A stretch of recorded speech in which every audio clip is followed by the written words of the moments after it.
et bienvenue à cette émission spéciale de la cuisine du fleu. Donc aujourd'hui, la recette qu'on va faire ensemble, c'est une recette typiquement québécoise qui se nomme des pêtes de sœur à l'érable. Donc comme j'ai dit précédemment, les pêtes de sœur, c'est une recette typiquement québécoise qu'on cuisine habituellement dans le temps des sucres. Le temps des sucres, c'est le moment au Québec où on fait le sirop d'érable. Donc, on fait le sirop d'érable habituellement à ce temps-ci de l'année, donc au printemps, parce que c'est à ce moment-là que l'érable, donc le type d'arbre, dégèle et que l'eau d'érable coule pour qu'on puisse ensuite la faire bouillir et fabriquer notre fameux sirop d'érable. Pour la recette, vous aurez besoin de seulement 5 ingrédients, c'est-à-dire de la crème à cuisson 15%, notre fameux sirop d'érable, de la cassonade, de la cannelle et un rouleau de pâte à croissant Pillsbury. C'est pas obligé d'être Pillsbury. N'oubliez pas aussi de prévoir un petit peu de beurre pour la recette, pour le moment où nous allons graisser notre moule. Donc, la première étape de la préparation est plutôt simple. Il s'agit de faire chauffer votre four à 350 degrés Fahrenheit. Donc, on le place ici à 350 et on active à cuire. Pour la deuxième étape de la recette, il s'agit de sortir votre rouleau de pâte à croissant de son emballage. Donc, pour sortir la pâte à croissant, il faut d'abord retirer le papier de l'emballage. Donc, on se gâte, on déchire.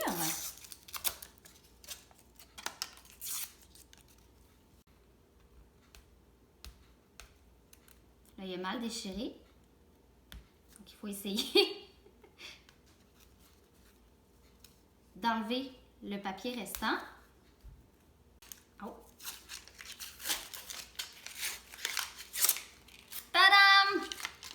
Maintenant que votre papier est complètement enlevé de votre rouleau, vous allez taper votre rouleau sur le bord d'un comptoir. Vous devez taper jusqu'à obtenir l'ouverture du rouleau de cette façon. Ensuite, on va dérouler la pâte du rouleau de cette façon, en vous assurant de garder la pâte en un rouleau. C'est assez important. Et on la sort ensuite de son rouleau. Pour la prochaine étape de la recette, vous allez utiliser votre couteau et couper la pâte à croissant en rondelles égales le plus possible, d'accord? Donc, on tient notre rondelle de pâte et je vous avertis, c'est pas le fun à couper, c'est pas évident. Mais on essaie de couper le plus droit possible en petits rouleaux égaux de cette façon. Donc, on continue avec un deuxième. Et là, quand ils sont aplatis, là, on peut tenter de les redresser de cette façon en leur redonnant une belle allure. Donc, puisque cette étape nécessite l'utilisation de vos mains, je vous rappelle d'avoir préalablement lavé celle-ci pour qu'il n'y ait pas de bactéries sur votre nourriture.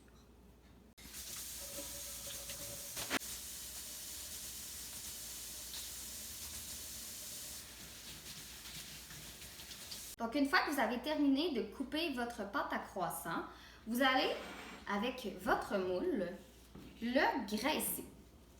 Donc, ce qu'on fait pour graisser un moule, c'est qu'on prend notre beurre avec un essuie-tout. Moi, c'est mon truc à moi.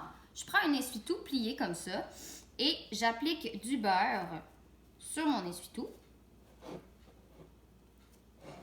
que je graisse ensuite dans le moule. Donc, assurez-vous d'en mettre partout dans le moule pour que vos pêtes de sœur ne collent pas après la cuisson.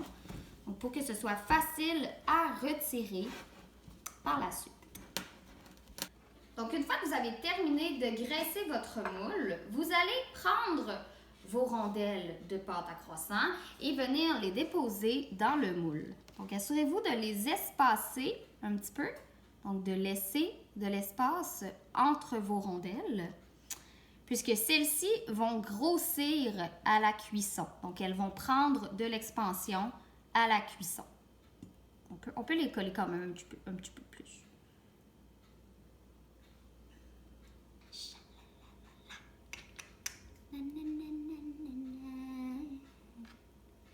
Moi, j'aime le fleu.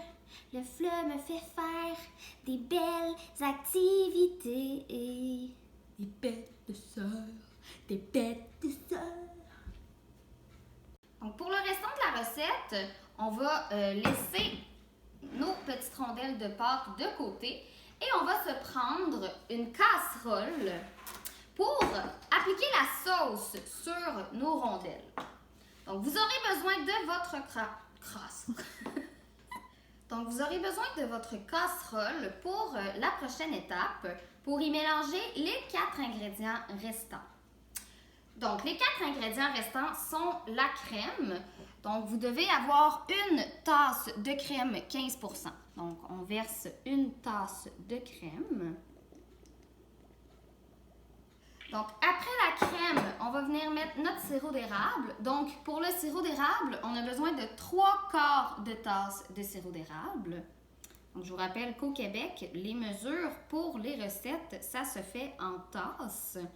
Donc, une tasse, ça équivaut à 250 millilitres.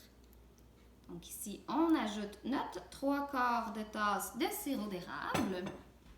Ensuite, on ajoute notre tiers de tasse de cassonade. Et voilà. Et finalement, on y ajoute notre cuillère à thé de cannelle. Donc, petite distinction à faire ici. Donc, la grosse cuillère au Québec, on appelle ça une cuillère à table. Et la petite cuillère, on appelle ça une cuillère à thé.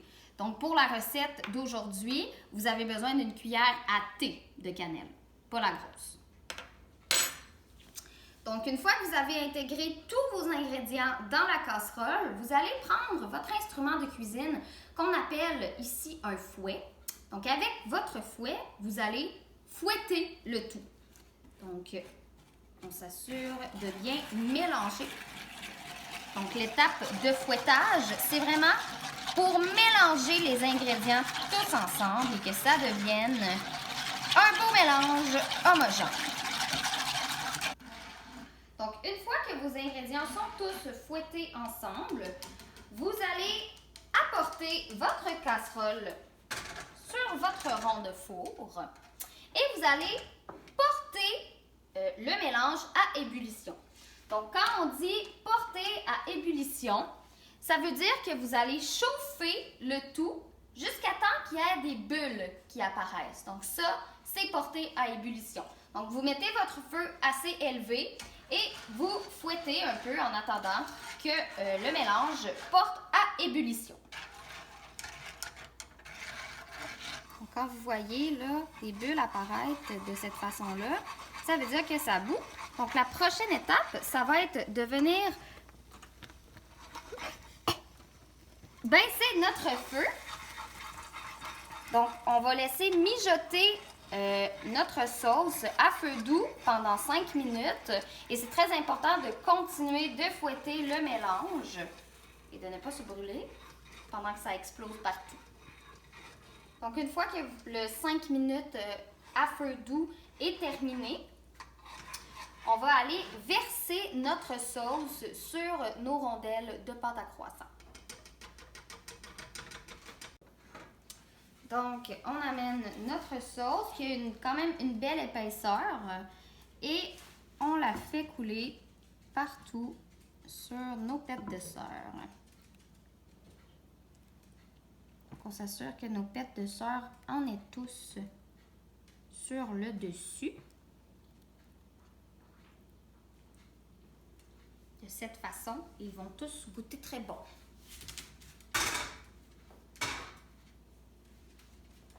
Pour l'étape l'étape finale, vous allez déposer vos pêtes de sœur au four de 25 à 30 minutes ou jusqu'à temps que les pêtes de sœur soient dorées et croustillantes. Donc, on les place ici, dans notre four. Et maintenant, on attend.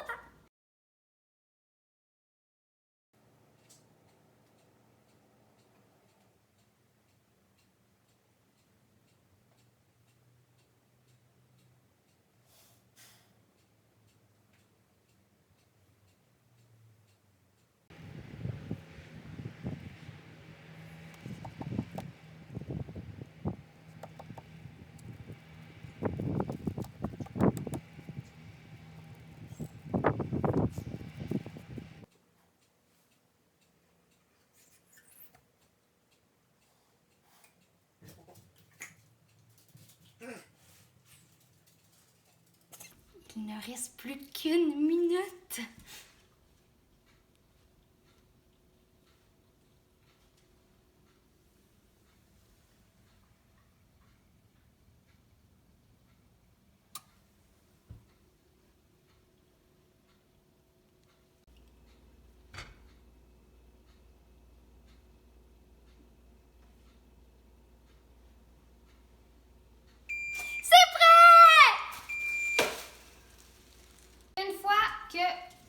La cuisson est terminée. On peut retirer les pêtes de sœur du four. Et regardez ça, comme c'est beau tout le monde. Donc, nos pêtes de sœur sont prêts. On va attendre un petit peu avant de les déguster parce qu'ils sont très chauds. Mais ensuite, on va pouvoir y goûter. C'est maintenant l'heure de vérité. On va goûter à nos pêtes de sœur.